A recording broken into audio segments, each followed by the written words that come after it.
It's here. Oh my gosh. Oh my days. It feels like it's been ages since I last made a video. And I did say, I think about almost 3 months ago, forgive me guys.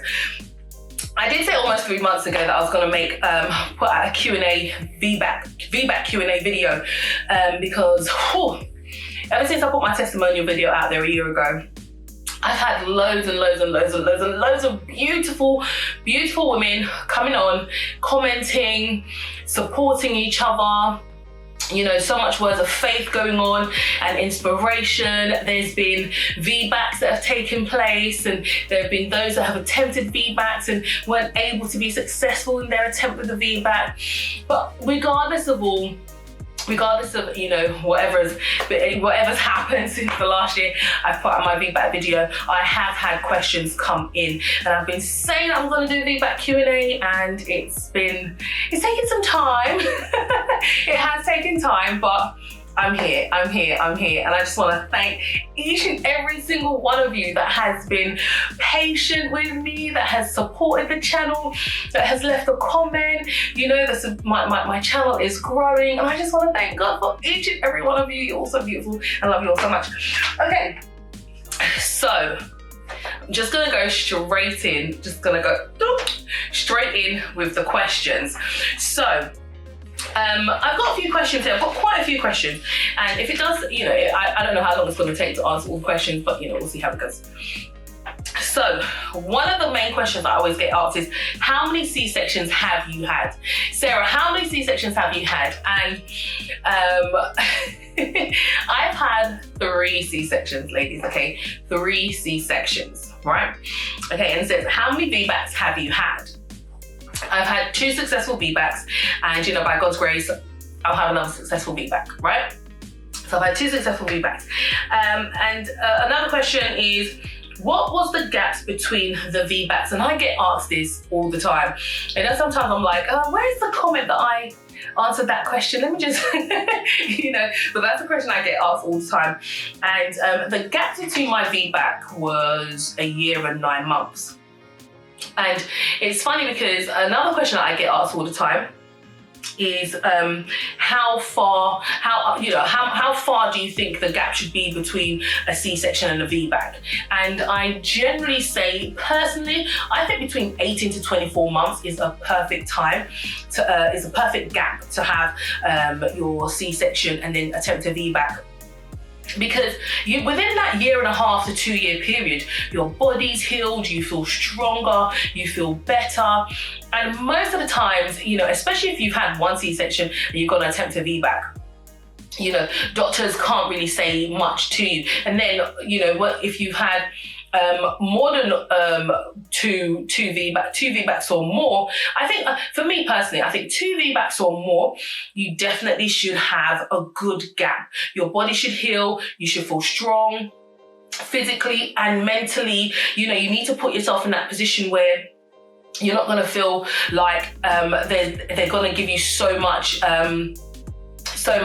negativity, in a sense. Oh no, sorry, you know, you just had a C-section 6 months ago, you can't attempt a Vbac. And to be fair, attempting a Vbac after 6 months is actually quite risky. And even me, still personally, even attempting a Vbac after a year, if you had multiple C-sections, if you're gonna have a Vbac after a year, that again, I still think it is quite risky. But when you've hit that 18 to 24 months gap, you feel strong, you feel solid, you know, you really feel like you're in a position to have that Vbac. So I would always recommend, ladies, if you ask what's my recommended gap, I'd always say 18 to 24 months, okay? Because I just think that is a good time, because by then, you know, you've known that your body has fully recovered. And that's also including pregnancy time, you know, not waiting 18 to 24 months to be conceived, obviously, like 18 to 24 months in total, okay, in total. I guess, how many children do I have? I have 4 and more to come, hallelujah, in Jesus' name, amen, yes. What advice, Would you advise a VBAC to a woman who's had 2 or more C-sections? 1,000%. I won't say 100%. I'd say 1,000% because I've had 3 C-sections, you know, and I've had 2 successful VBACs. And you know what? There's another wonderful lady that I watch on YouTube. She had 8 C-sections, ladies. Ladies, I repeat, 8 C-sections, okay? And she had a VBAC. I think baby number 9 was the VBAC. And then even in my season, when I was going through all of my research to actually find out if I was actually able to have a C-section after a VBAC after 3 C-sections, I found a lady online and I read her blog. She had 9 C-sections, and every time she had a C-section, she attempted a VBAC. I guess she had a fantastic OGBYN who was there to support her, and she obviously had a really good team around her who constantly supported her. She said she had inverted T C-sections, she had normal C-sections, vertical, horizontal. She had all the C-sections available to her, but every time she would still attempt a VBAC. So would I recommend a C-section, a VBAC after 2 C-sections? 1,000%. Okay, again, it's entirely up to you.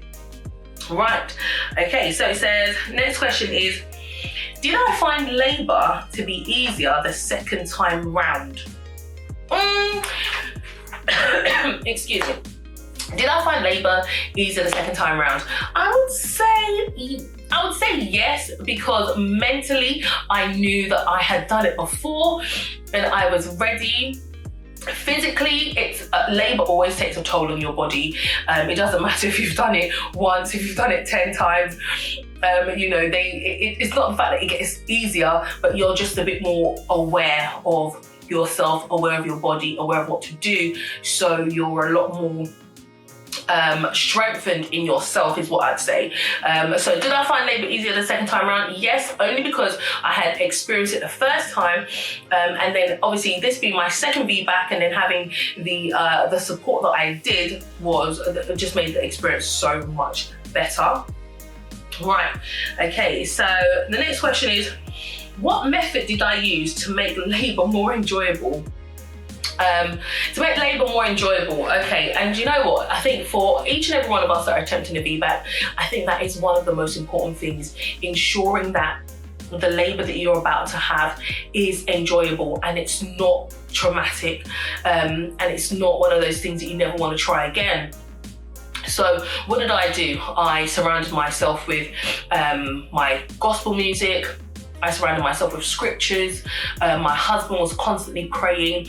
We were constantly in prayer before and during labour, and also creating an atmosphere, to be fair, creating an atmosphere in the labour room that is conducive to your beliefs, I think is very, very, very important, because obviously you've got the midwives there, they're there to support you and everything.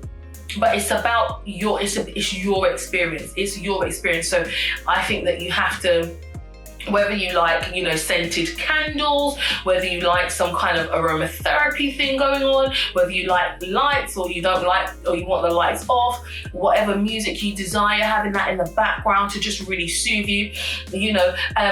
But again, again, for me, it was just filling that room with the presence of God. Filling it with the presence of God, and it just made labour so much more enjoyable that even the midwives that were there, they had an encounter themselves, and you know what, that is priceless. You can't you know, you can't make that stuff up. You just can't make that stuff up. So yeah, that would definitely be the thing for me. Okay, so did you have any home births? Did you have any home births, and if not, why? Okay, so thank you for that question. You know what, to be fair, you know, I think home births are absolutely fantastic.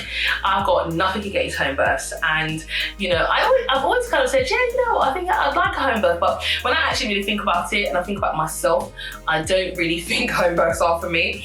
I just don't think they're for me. I do like that hospital environment, to be fair. I like being in the labour ward, I like being in that room, I like having midwives in their environment where they know where things are, where they can get things. So for me, I do prefer to be in hospital to have birth. always kind of be like, oh yeah, I'd love a home birth, but realistically, I don't really want a home birth. It's not for everybody, and it's definitely not for me. My sister-in-law, she had a home birth, and for her that was absolutely fantastic. She loved it, her and her husband loved it.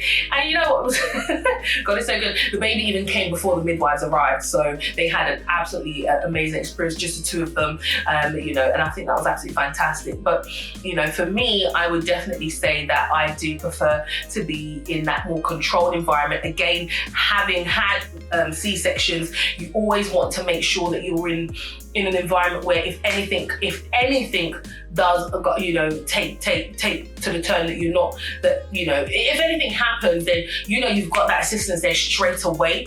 You know, it's not something that we kind of want to mess about with or play about with, because again, yes, they say, you know, yes, high risk. However, you know, for us, it's not something that you're like, oh, something's going to happen. But me personally, I just always would like to be in that space, just in case of anything. Even just with normal births. I even think of it, if I hadn't had C-section, I think I'd still birth in hospital, because, you know, who wants the whole cleaning up at the house and all that kind of stuff? Yeah, no, it's not for me. Okay, so I did have a question. The question says, should I make a formal complaint if I felt forced to have a C-section? And you know what? I would say yes to that question. My answer would be yes, because I truly believe a lot of women are fully taken advantage of when it comes to their decisions on how they give birth. Doctors are forcing C-sections. They're not giving mums enough opportunity to have that birth experience, you know. So, and you should never feel forced to do anything you don't want to do. In my personal opinion, I always think that the hospitals, they should allow us to try. Those of us that are attempting a Vbac, we should at least have the opportunity to try to birth. And if it isn't happening, then we should be the ones consenting to a C-section. We should not be forced to having a C-section, in my opinion. So if you feel like you are forced to have a C-section and you are not happy about it, make a complaint. 100% make a complaint. And this is the thing, again, for me, so many of us are not speaking out about our birth experiences. You know, and obviously there's a whole thing about Black mothers dying at childbirth, and being like the highest risk, you know, during childbirth for death during childbirth, or you know, just so many different things happening in our community. And you know, if we don't start speaking up about these things, they're just going to continue to happen, you know. And so in my opinion, I always think it's best to speak up if you can, and definitely let your voice be heard. Okay, don't just, you know, feel like you're forced to have a C-section and now you have antenatal depression because you're so unhappy about what happened to you. So 100% speak up about it. Okay. Another question that I get asked all the time is, how thick was my scar? Now, if you've watched my testimonial video, you will know that they told me that my scar was paper thin. Yo, they were like, thin. She picked up a sheet of paper like this, the consultant. She literally picked up a sheet of paper like this. She was like, Sarah, you know, it says on your notes that your scar is paper thin. And when I say paper thin, Sarah, I mean like literally a piece of paper thin. So according to the notes, my scar was paper thin, and this was before my first Vbac. So they can tell you that your scar is thin, they can tell you that your scar is thick. To be honest, I don't think that really matters, because again, it all depends on how your body has healed through this process. Okay, how your body has healed through this process. You know, from my last C-section to my first Vbac, there was a 6 year gap. I think a 6 years gap. Yeah. 6 years gap, yeah, correct. 6 year gap between my C-section, my last C-section, and my first VBAC. So, you know, even when they were saying all these things, I was like, honey, there's no way you're gonna tell me that my body has not healed. I'm sorry, we're not doing that. So yeah, that's what they said. Paper thin scar, however, I've had 2 successful VBACs and more to come. Yes, so the next question is, what was the weight of your babies? My babies weigh different weight. My second daughter and my first son, they both actually weighed about exactly the same. They were like 7'6", 7'7". And my first child, she was 9 pounds 4 ounces, and my last son, he was 8 pounds, I think 8 pounds 6 or 8 pounds 7 ounces, one of the two. So I've had a really good average size, big babies according to them. But again, everybody's different. You know, we know that we're not all just gonna have the same size baby. So, but I definitely think that the weight of the baby doesn't even matter, because I supported one of my very, very good friends with her VBAC, and her baby weighed almost 10 pounds. Yes, she was literally, I think, a pound away, 2 pounds away from being 10 pounds. So I don't think the weight of the baby really matters. Again, if you feel like you don't really want to have a big baby so that you can have a successful VBAC, that's absolutely fine, because you can, you know, make chubby up the baby when the baby's born. So yeah. Okay, so next question is, when should I try for another baby to give me a better chance of having a successful VBAC?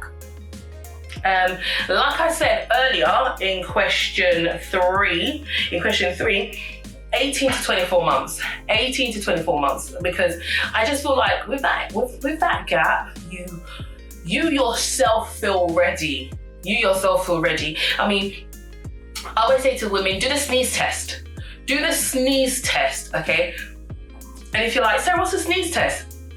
When you sneeze, if you still feel sore on your scar, then there's still some healing to do. But if you sneeze like a really heavy sneeze and you don't really feel any pain there, and it feels light, it's not anything that's sore or hurts or anything like that, then that's a good way to tell like how much you've healed.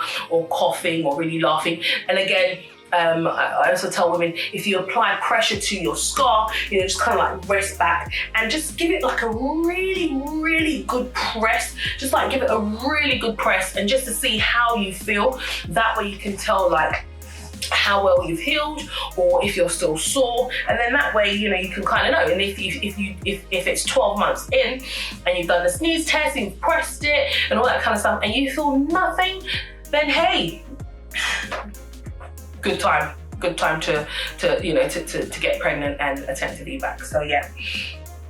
Okay, I've got like 3 more questions here. Hopefully this is helping. Helping you ladies answer a lot of the questions. Again, if you're watching this and you do have more questions, feel free to pop them in the comment section, and I'll answer them in the comments.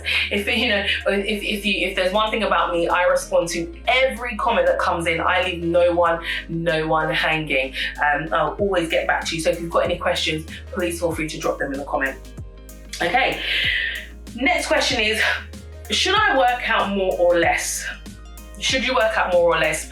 Now, me personally, I will say it's good to work out during pregnancy. Like, moderate exercise is better than no exercise.